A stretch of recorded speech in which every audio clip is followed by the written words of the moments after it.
Hello, everyone. Welcome to the third panel discussion of ET Retail's Retail Tech Summit.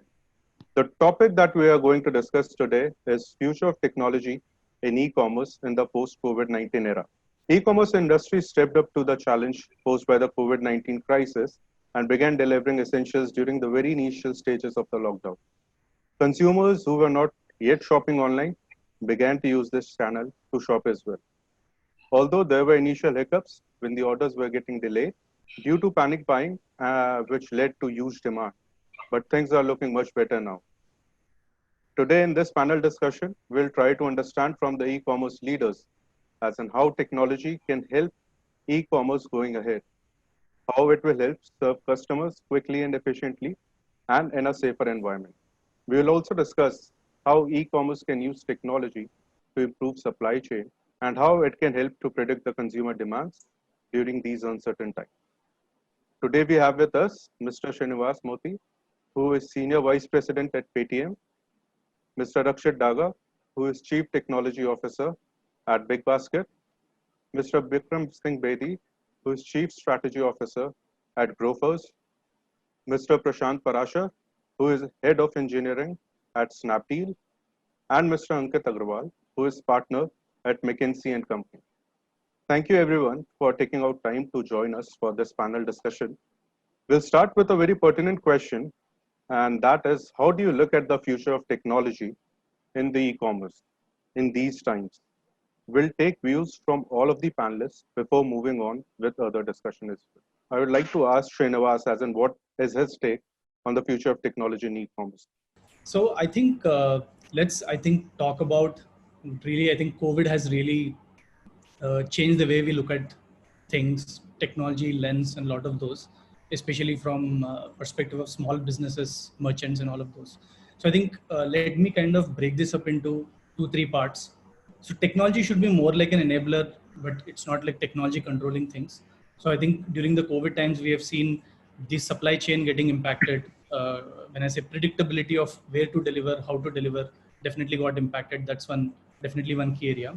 Two is we've also seen a lot of these smaller merchants being very locally being present. So because multiple times what happens, the logistics supply chain models are such that you were earlier delivering from a particular zone or a particular central warehouse, but that got really changed when we know that it's not possible because of a lot of restrictions.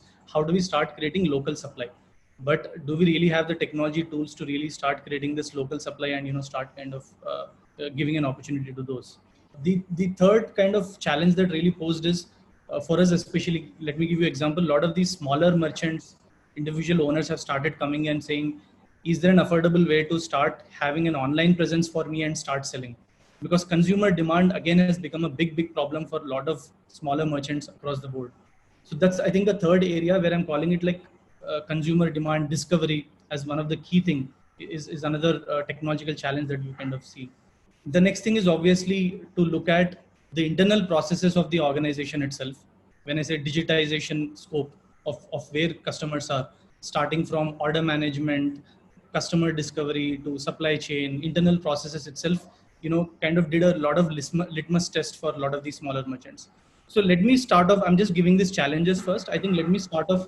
The first thing that I look at it from the next 5 years point of view is how a lot of these smaller businesses, smaller merchants can have an affordable presence on online coming to e-commerce for it would be definitely, I would say, in the next 2 years, a lot of action or technology will start happening, and we as leaders will definitely should start thinking on those lines and how to do that. I think that would be a bigger thing.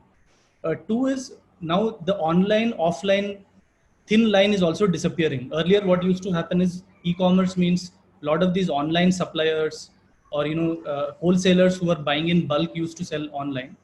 Now, somewhere what started happening is supply is very diverse now across these local channels. So, is there a way we can build a technology to enable these supply chains that exist in multiple hyperlocal spots to kind of come into the mainstream channel? Is another, I think, another key area that I would say which will start happening a lot. Investments, everybody is focusing on those key areas. The third thing is basically affordable consumer discovery and creating demand, because COVID has impacted consumer demand as well. Now, there are smarter ways where online companies are moving to offline channels, where, when I say offline channel, in store or in person, and in person kind of channels are also kind of opening up and saying, we will do, let's say, an e-commerce. To give an example, Starbucks, which was primarily a retail led model today, post COVID, is saying that, hey, you know what, you can get discovered and start ordering your coffee and I can deliver it to your home. So these online offline kind of synergies coming in, able to flexibly change those gears, either take away or either you can deliver it to home, is I think the third technological area that's kind of coming in. The last thing is logistics and supply chain on demand. So I think one of the key challenges, if somebody has a warehouse, am I able to flexibly kind of reduce space, increase space, creating space wherever I need it, is something, another key area that is there. So to just to give an example, I think grocery I think has done that. I think Bikram would talk about it, but on demand, can I create something immediately where demand is, and if I don't need that space, maybe I can take it off, and can really we build technology to kind of move there. So I would say, in summary, these are 4 or 5 things that I would say in the next 2 to 3 years you will start seeing a lot of action happening, and I think I'll speak more examples as we kind of move forward in the discussion. Great. And Rakshit, what is your take on the future of e-commerce when it Sure. comes to technology? What do you think about it? Thanks, Varun. So I think e-commerce and technology, of course, go hand in hand. And over the course of the next few years, there's going to be a lot of technology that is going to change rapidly. I think as a technologist, the key in moving with the times is to design platforms and systems and architectures that allow you to plug and play different technologies as they come along. Right? A lot of the things that we have been talking about, like forecasting, predicting demand, etc., is there is no exact science to it. There's a lot of algorithms which move with time. And the question is, how do you define and design your systems so that your systems move along without, so whenever a new technology comes, you don't have to disrupt your entire platform and recreate it from scratch. Can you design for the future? So that's one dimension to keep in mind as far as technology is concerned, right? The other interesting thing that has happened recently, in my opinion, in the COVID times, especially, is especially in the Indian e-commerce grocery space, we were always planning for a situation where there's enough supply. Demand is still happening. But I think overnight what happened is demand shot through the roofs. And we, over the last 2 or 3 months, what we have figured out is how to operate in an environment where physical supply is constrained, right? Demand is growing at breakneck pace. Marketing dollars have moved into supply chain strategies. There's no need for marketing as such. And I think as we go along in the near future, it'll be a happy mix of both. I think some of the growth that we have seen during the COVID times will continue to sustain itself. But what we are also looking at is how do you combine it with a technology platform or a technology solution where demand as well as supply constraints can both come at any time, and how do you prepare for that in the long term? So that's my view of how this industry is going to shape up over the next few years. Sure. And coming to Bikram, Bikram, what is your assessment? How do you look at the situation, and what are the learnings you think e-grocers got from this crisis? I am somebody who spent like 25 years in the technology space before I moved to Grofers. Of course, it was largely, technology sales. But coming from that background, I can tell you that, technology is typically about two aspects. One is what's on the truck, which is what is available now and how can you use it to solve the now problem. And the second is what is coming, what is in the future. In normal times, the what's in the future is typically shiny new stuff. Artificial intelligence. About if you spoke to me about 2 years ago, we would say AI, ML, voice technologies, speech technologies. Those were the shiny new things. And then there was the what's available right now, which was warehousing, analytics, and things like that. Today times have changed. 2 years hence, the shiny stuff has also changed.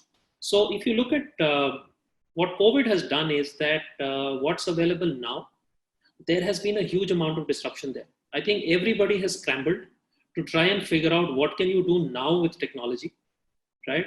And then of course there is a eye on the future to say that, okay, this is probably how the world's going to look, 12 months from now, or 6 months from now, or 18 months from now, and what should the platform look like, whether it's grofers, whether it's big basket, Amazon. I mean, I'm sure all of us are sitting out there and thinking that 6, 12, 18 months from now, what should the platform look like? What would consumer demand need? What would consumer needs be? How would consumers behave?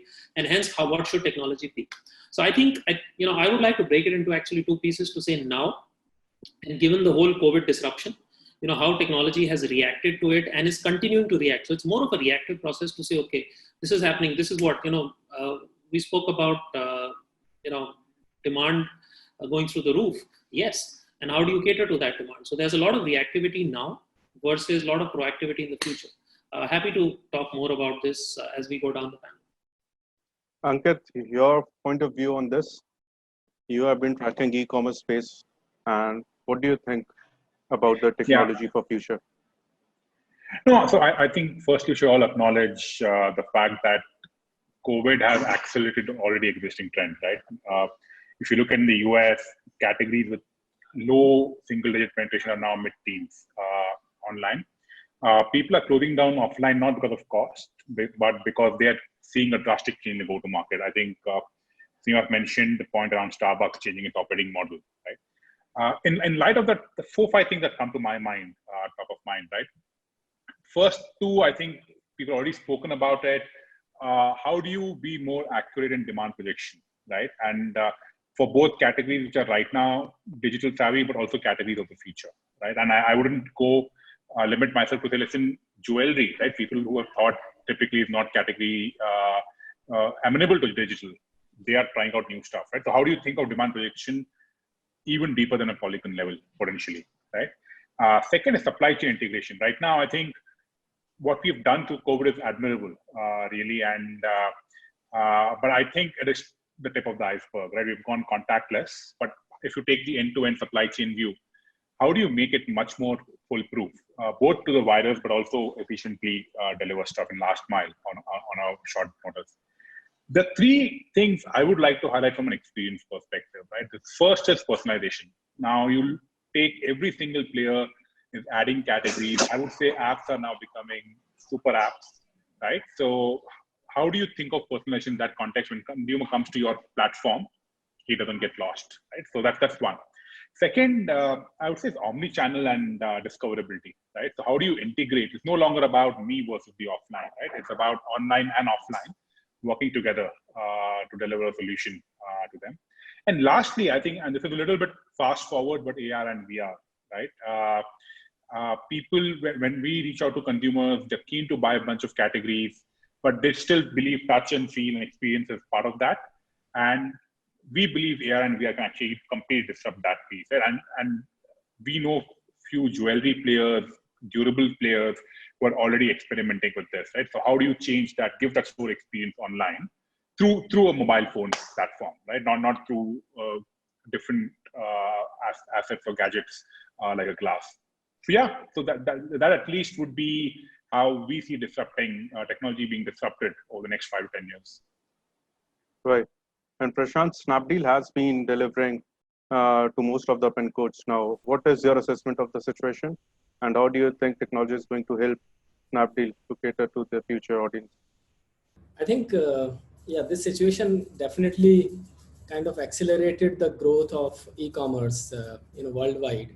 And for us, I think because the penetration has been very low in India of e-commerce, this has been a really, really, great accelerator that we have been able to reach to geographies and demographics that were never on e-commerce. Now, I think this is actually going to be a habit-changing,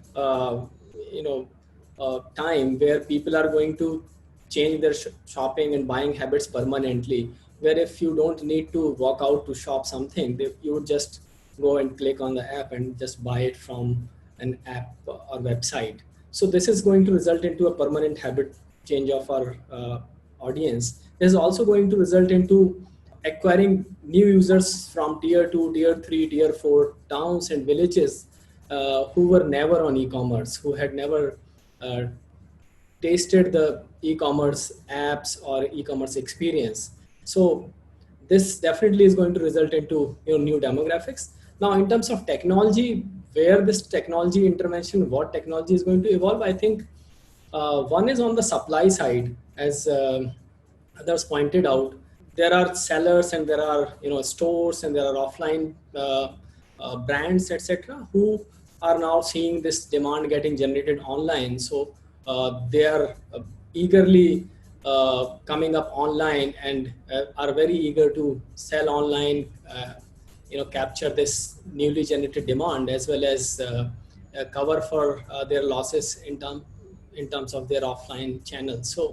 So on the supply side, there are going to be a lot of evolution in technology, where how to get the demand, how to market their products, what kind of assortment to get online, what kind of users to sell, etc., is going to be the key for any seller who goes online, and which I think obviously would be captured by multiple SaaS companies and supply side technology companies, which would really evolve in next 5 years.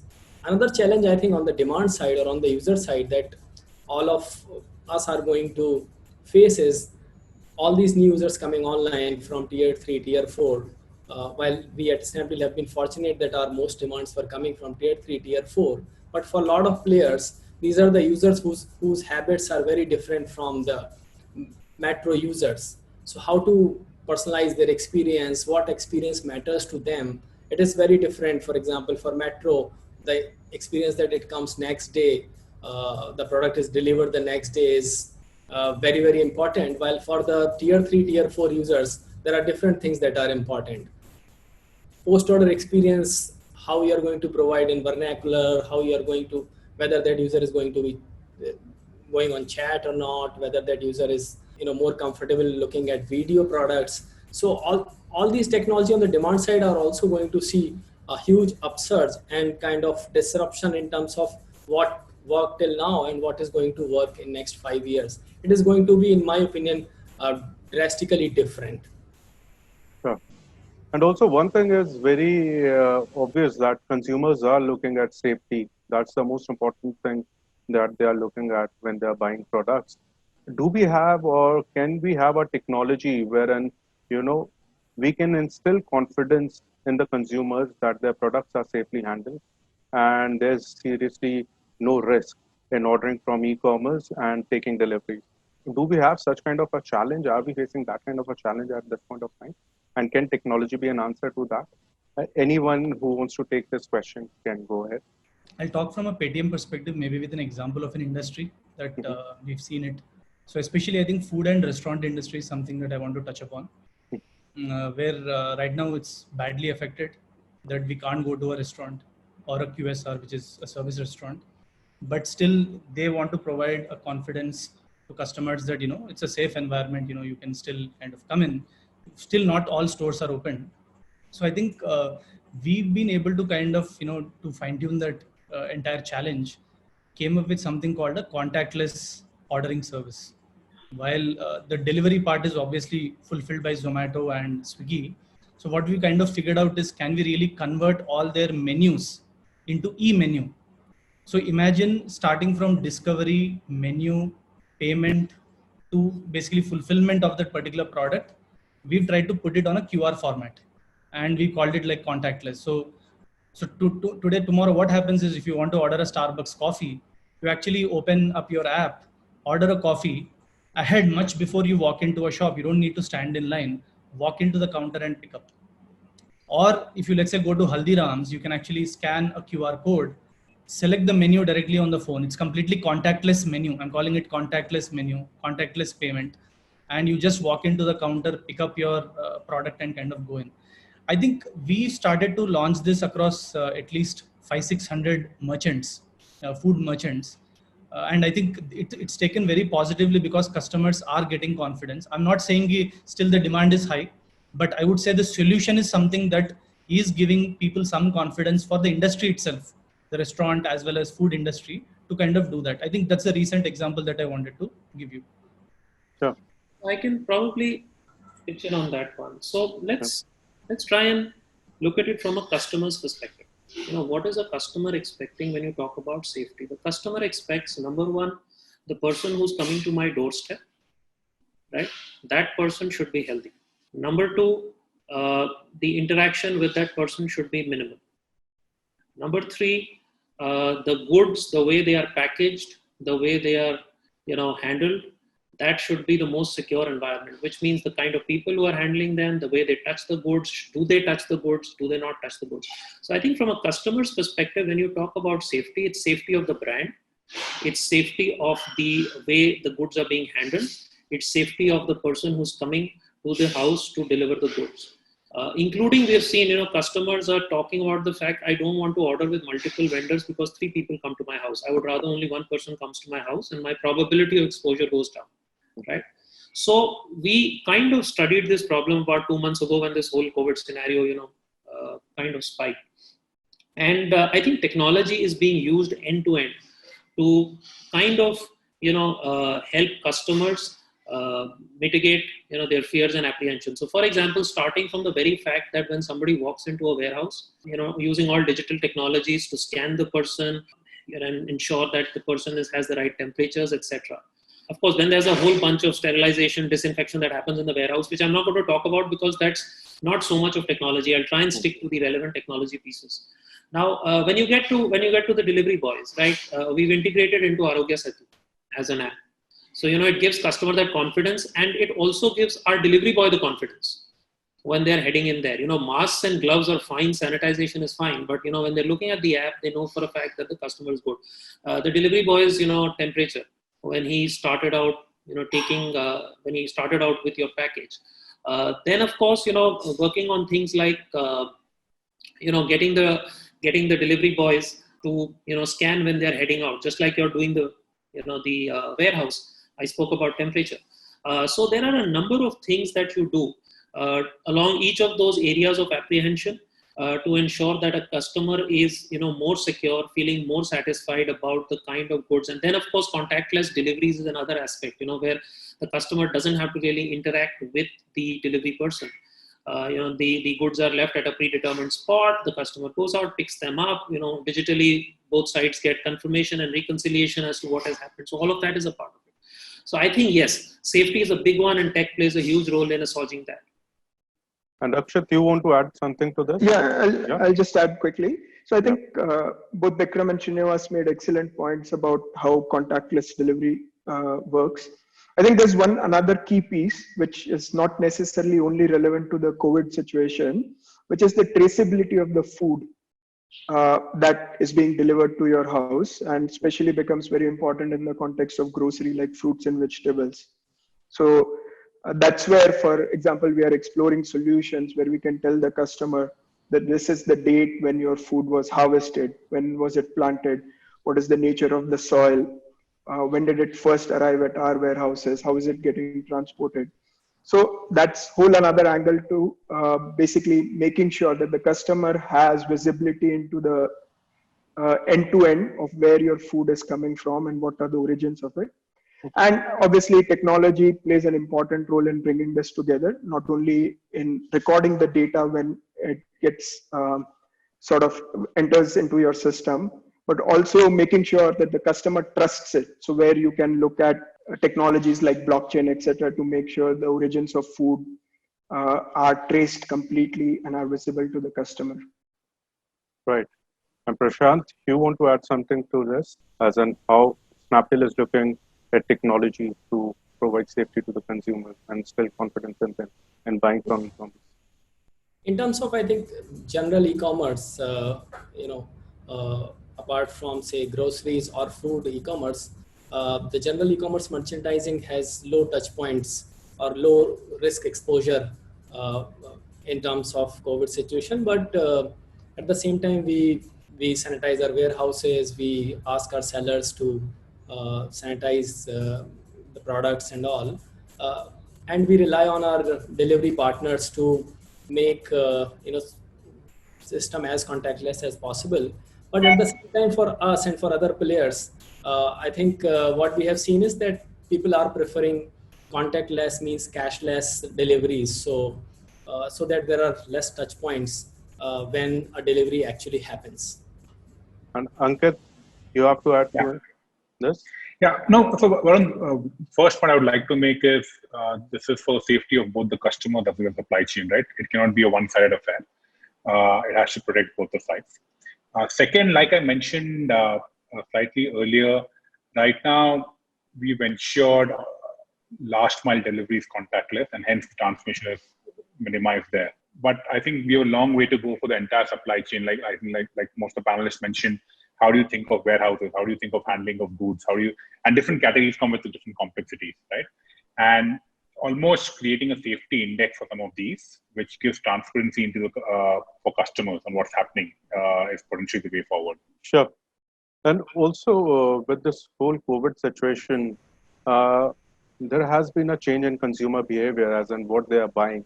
Maybe they were buying non-essential items a lot in the pre-COVID era, but now they're sticking to essentials. And it would be difficult for the companies to predict how they are going to behave in the future. So, want to understand from all of the speakers, as in how can technology help us understand in the demand, what is going to be enraged, what consumer is going to buy. Is it going to shop for expensive item or just bare essential? How are we going to predict the demand for consumer from the e-commerce point of view in technology? So anyone can take this question. Forecasting obviously is key to all e-commerce companies, and especially companies that run their own warehouses. And even for other companies, I'm sure once you promise a delivery to a customer, you want to make sure you try and fulfill it, right? So that's the real hard metric that everybody tracks, which is what we call fill rate. And at the same time, the health of the business lies in making sure that the inventory you hold is fairly small.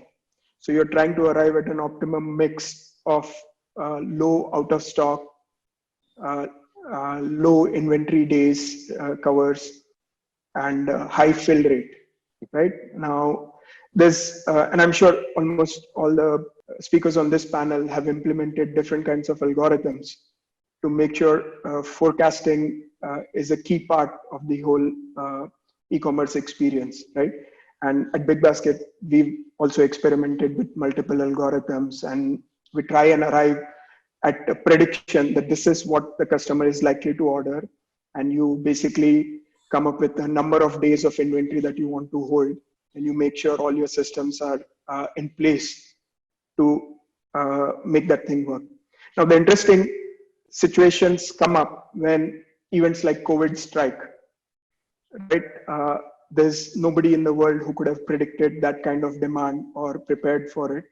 So how do you make sure that in such a situation, the customer experience is least disrupted, right?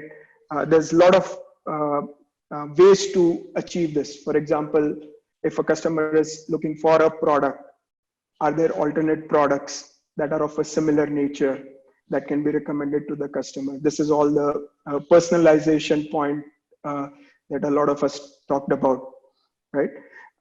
In terms of technology, I think we'll have many variants of technology as we go along. There will be your statistical methods to predict demand. There will be deep learning / machine learning sort of methods. There are well-known algorithms to predict, for example, demand for perishables, etc. And this is not going to be an exact science, like I mentioned before. We'll discover our happy place with a bunch of trial and error.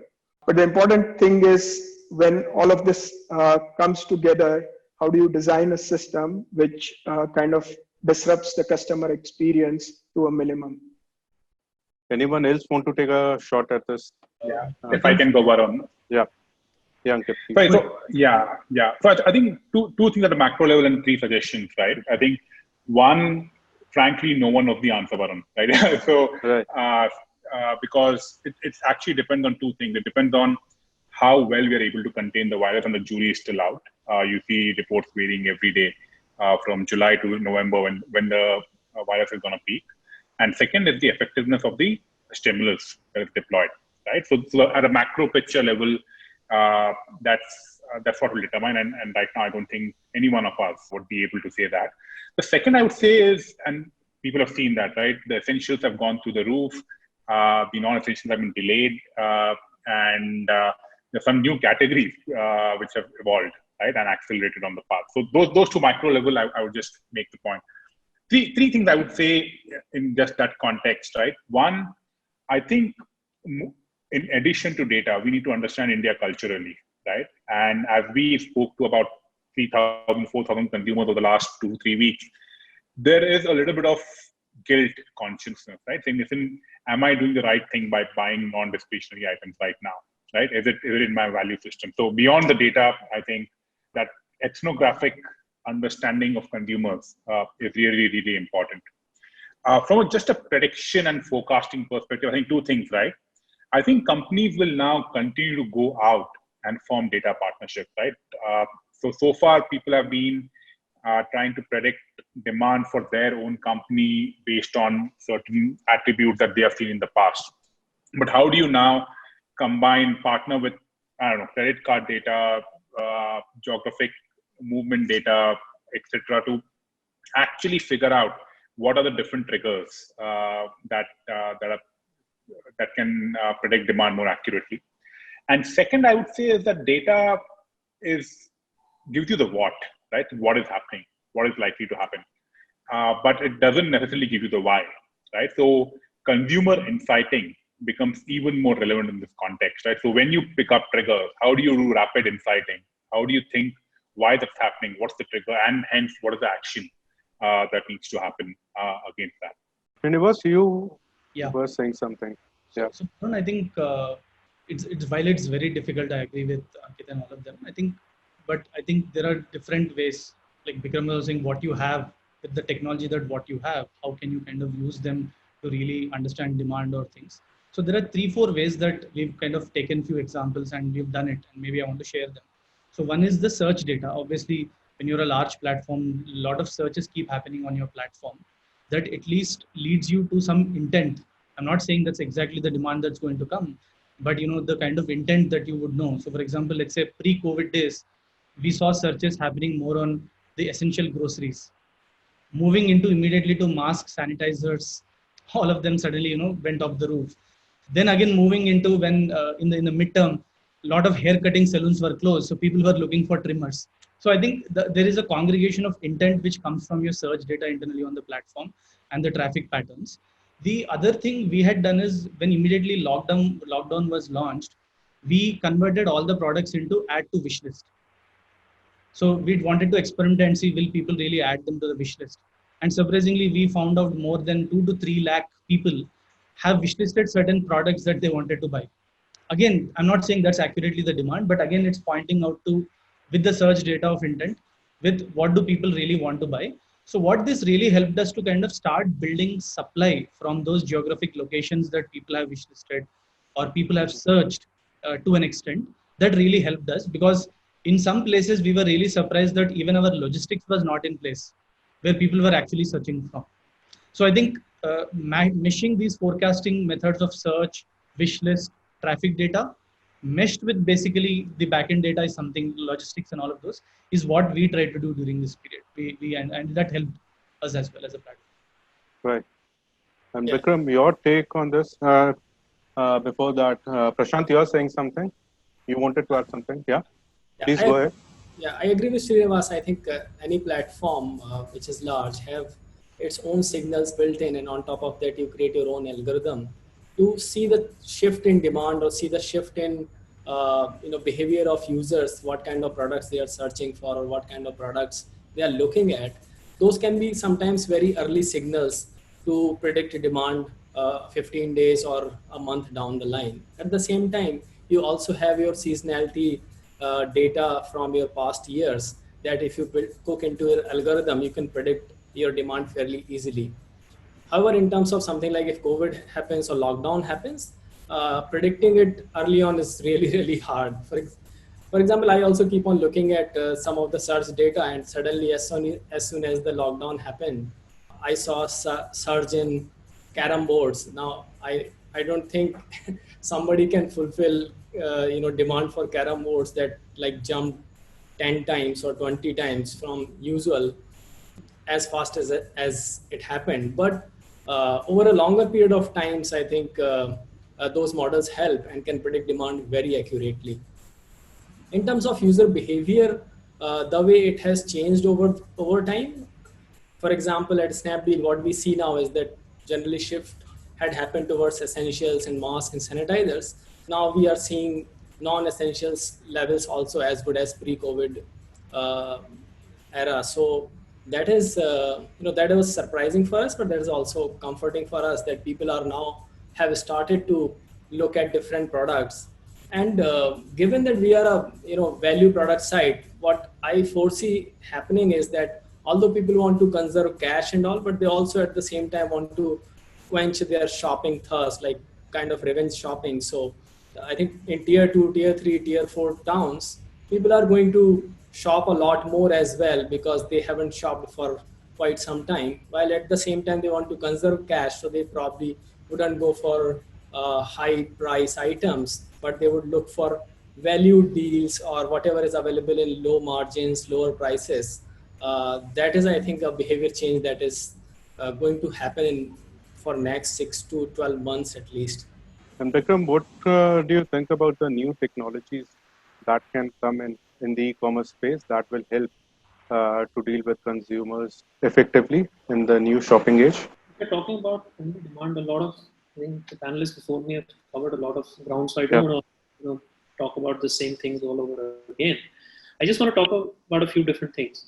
First one being that, in my opinion, I think accuracy of forecast is a function also of the category that you are in, right? It depends on ordering frequency of customers, what they like to buy. Like, for example, buying a mobile phone is going to be very, very different than buying Surf Excel. The guy who's coming to buy Surf Excel will buy Surf Excel only. Right.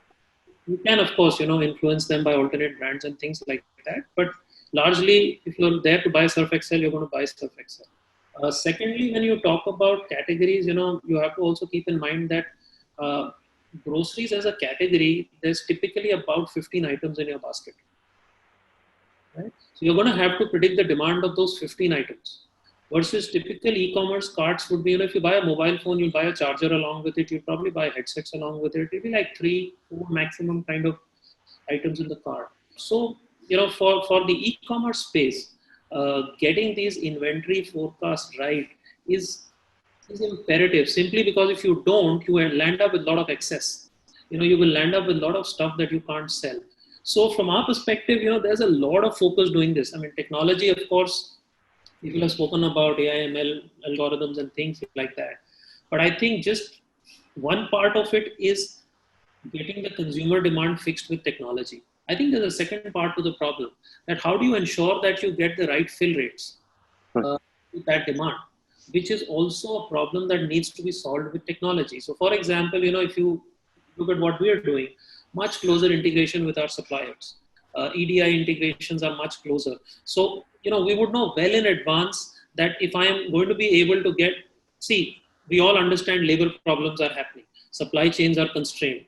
A lot of manufacturers have shut down certain lines. For example, cosmetics are not really doing that well today because if you're wearing masks, the use to, putting lipstick is not going to be really relevant at this point in time, right? So, if 100 items are being, or 100 number of SKUs are being manufactured for a particular detergent, let's say Surf Excel or, Atta, then there is only 100 items of that Ashirwad Atta. Everybody is trying to get their hands on that. And hence there is this whole problem of fill rates. And, if you're ordering 100, what is landing up at your doorstep is probably 50, 60, 70. I think what technology can help you with is figuring out if you're getting 50 well in advance, can help you out figuring out how can I move 50 to 60. Because 10 bags of that extra atta are lying in the factory, and rather than waiting for it to come to the distributor, or rather than waiting for the supplier to send it to me, can I send my vehicle in to pick up? And these are just numbers. I mean, of course, the 10 would transpose to probably 10,000 and things like that. But does it make sense to send in a vehicle to pick that up and make it 60? And then does it make sense to say, okay, I have a balanced demand of 40, but you know what, Ashirwad Atta maybe is not there enough, or whatever, Surf Excel is not. I'm just taking names here. And hence for that balance 40, how do I bring in stuff? Now, technology is going to help you solve this whole piece as well. So one part of getting the demand forecasting right, which of course is how sharp can you make it. But the other part where tech will really help is making sure that you're able to fulfill that demand. Sure. Interesting point. And any global best practices that we are looking at from e-commerce point of view, where they have introduced new kind of technology and that is working wonders for them? Any of the panelists? See, there are a lot of examples, but I would say it has to be again relevant to the market in the current context. A lot of things. It cannot be copy pasted. But I think 2-3 observations would be definitely, I think, from an e-commerce standpoint, would be which is happening right now. I don't know if you've seen in Canada and the US, Shopify went ahead now and started offering free stores for individuals or business owners who would want to come online. So it's a massive wave that it kind of created. I think definitely I also kind of see that in India also. I think uh, giving an online platform. Now, when I say it's a website, means it could be a single page website, even to take an appointment booking. So just to give an example, at Paytm, we've seen a lot of home services guys are saying, "Mujhe ek website de do, give me just a website for me to take an appointment booking." So having a web presence on a single page, having that thing is definitely a global practice or need of the hour, which will definitely come in. Two would be creating store supply, or I would call local supply, instead of again having only fixed warehouses. Again, category to category changes. This is not a direct copy paste across all the categories, but there could be categories like large appliances where creating warehouses would be always a problem. But can you convert your existing electronic store itself as a warehouse? So like local supply, which Target or a Walmart is trying out, what they call it as ship from store, is something which experimentation is happening. I won't say it's a successful model or it will happen, but I think that's another practice we've seen, kind of happening. And obviously, contactless ordering or order ahead is the third thing which I've told you. Right. I think these are the three things I would be able to relate and give examples for. Sure. Ankat, you want to add to this? Yeah, no, I think the biggest trend we're seeing around is this entire integration of online and offline globally. And from my tech hat, I also see a lot of retailers, for example, specifically coming back to IT services providers and asking, listen, how do I make this or contactless transformation work at my store, right? So we'll see that a lot. The second innovation is how, as I said again, in last mile supply chain, how do you think of actually person-free delivery, right? So people are now very seriously thinking about drones. How do you, because that then removes a lot of questions from supply chain and safety perspective, right? That's number two. For example, I would say a grocery retailer has started their fresh food category and they just deliver that online. They don't serve it offline, but they just deliver online. So how do you people think of new categories in their business just exclusively for online customers? Because then that gives us a sense of confidence to people that it's safe. So these three, I would say, Varun. Sure. Rakshat, I wanted to ask from you, does warehouse automation is going to be the next big word when we are looking at consumer safety, less interaction with the goods at warehouse level? So do you think warehouse automation comes into picture in the post-COVID era? It definitely does, but I still think we are a few years away from achieving complete automation, especially in a country like India, where the economics of warehouse automation to work compared to the cost of physical labor, that's going to be a very important factor in determining when a lot of our e-commerce companies actually move towards complete warehouse automation. That being said, I think most large e-companies are now in a state where they are experimenting with semi-automation. A lot of the things, for example, a lot of the systems that Big Basket has are, I would say, semi-automated in the sense that each person who's assembling an order together is automatically guided to where he needs to pick it. There are hands-free devices kind of helping him out. But to make my earlier point again, I think the era where robots are actually doing packing and picking that's at least a few years away in India before it Mhm. starts to make sense from a economic standpoint. Sure. Any other panelist who wants to take a crack at this question? As we are moving forward, there seem to be, everybody has spoken about this in different parts of the dialogue, where we've spoken about hyperlocal. And if you're getting hyperlocal, think of being the local kirana. Now whether it's the local kirana doing e-commerce or if it's a e-commerce vendor being a local kirana, you could think of various models there. But if you think of the local kirana guy, and if you think of the fact that what is your local kirana? He's your guy who can give you delivery within a couple of hours. He has what your preferred assortment is, which is depending on your, polygon. And he's of course, you get great prices. If you think of it like that, then are we going to actually have a world where there's going to be these large automated warehouses? Perhaps yes. Perhaps it's going to vary by category. Maybe for the kirana store not. Maybe for other categories yes. So I think that answer. It's going to be. I think the jury's out there on what it's going to look like. Plus, of course, economics. Again, depends on category. I can speak for grocery to say that in a basket of 2,000 rupees or 1,800 rupees, what you make is like 300 odd bucks. And now to have a fully automated floor versus manual labor or automated, semi-automated labor, the economics have to make sense. Right. And do you think that improved technology in the e-commerce space could help us to better tackle this kind of pandemic crisis in the future? Any learnings that we had from this crisis, wherein we were not able to fulfill the orders initially because of pent-up demand, but now technology can help us with this if we are in this kind of a situation. What do you think?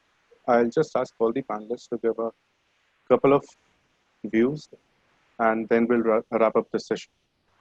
We can start with Srinivas. Varun, I think, like I said, technology is a platform, I would say, like, a pipe. You have to kind of adapt to how things come in. Obviously, there is sequential of growth learnings that will keep happening. Like a lot of panelists have also mentioned, starting from supply chain, origin to this inventorization to consumer demand and supply chain. I would say, again, it's a stepwise process, adapting to how situations are. But I think 4 basic fundamental pillars that will not change in any situation is consumer experience, right? In whatever it is, how you're able to kind of measure, map, kind of do that consumer experience will not change in any situation that is, because that's always remains the same consumer experience. The second would be able to predict and forecast and convert that into business. Again, some predictability. Obviously, these situations always will throw you out of gear, but always keep having some predictability and some gut, because when I say gut, it could be seasonality, it could be a lot of the current situations that are there. Try to build those and keep building those as we see. COVID is really example to really say that whatever technology you've built, it really tested to the core, right? And the last element would be to see everybody benefits in the value chain. I would say in the immaterial of whatever situation comes in, whatever technology, build something that will benefit every single party in the overall value chain. I think that I would say we should keep in mind. I'll just add. So I think, especially in a situation like the pandemic, there are 2 parts to the whole story. One is the physical reality of what happened, right? When almost 70-80% of your workforce needs to stop coming to work, how do you actually tackle the demand and so on, right? I think there's a lot of talk on social media that COVID was supposed to be the demonetization movement for grocery, but that's unfortunately not the reality, because there is a much more than a software aspect to delivering grocery. There's people working in warehouses, and that was in fact the biggest area of impact for us, right? Overnight, the number of people working in the warehouses fell to 20% of what it was. So I think for us over the last 3 months, the whole story has been, how do we do more with less? What can we do to our assortments? What can we do to our warehouses? What can we do to our packing strategies, storage strategies, so that even if we have half the people that we used to have before, how do we cater to the same number of customers or a higher number of orders? And I think a lot of interesting innovation has happened in Big Basket over the last 3 months, which does more with less. And I think this gives us a leg up for both situations, where we have more demand than we were able to predict, or two, we are in a steady state where we are planning correctly for what orders are going to look like. So in summary, I think it's been an immense learning experience for us. Obviously, there's the physical reality of what transpired.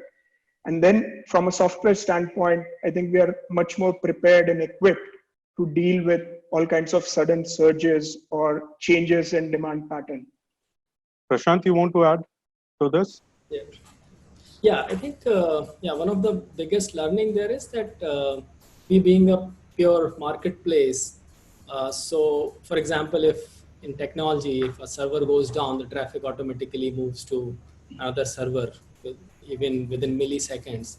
For a true marketplace, also, how do you shift demand rapidly from, if say one area gets locked down or one area is declared containment zone, immediately your supply starts coming from another area, while you don't have to lose users essentially. So how do you create backups of those supply side assortments, as well as how do you create backups of the assortment from a user standpoint? If one kind of assortment just suddenly goes out of your platform, how do you fill another kind of assortment for users? So I think probably would be now better equipped, because we would have that kind of mindset where you are able to shift demand and supplies pretty rapidly, and through the use of technology and algorithm, you can do it very, very seamlessly. Same happens with we are also a three-sided marketplace, where we also have our delivery logistic partners whom we rely on delivering the stuff. Also, if say capacity of one logistic provider goes down in an area, how do we shift that rapidly to another logistic partner? So all that, I think after this situation, we would be very, very prepared for those kind of disruptions. And we'll just take Bikram's point of view on this before we wrap up the session. So Bikram. I think the learnings have been pretty similar. We spoke about agility, we spoke about doing more with less and things like that. But I think if I was to wrap it up, the fundamental learning is going to be that customers still value the same experience for which they came to your platform, whether it's the pandemic or COVID or not. So, because it was COVID, customers, it wasn't that they weren't valuing the fact that you were able to offer lower prices. Because, Grofers has traditionally stood for lower prices in the market. It wasn't that they didn't value the fact that you were now giving them safer and convenient deliveries. So I think the big learning for us was that technology is a way of enhancing customer experience. So all of this entire last 2 or 3 months has been all about saying, okay, how can I at least keep the experience consistent, if not better, than what customers were used to pre-COVID? And technology has been a huge enabler of that. Thank you very much to all the speakers. With this, we come to an end of this panel discussion. All the panelists very aptly shared thoughts on how technology will enable the future of e-commerce. And thank you for being such a lovely audience. Thanks, a big thanks to all the speakers again. Thank you. Thank you.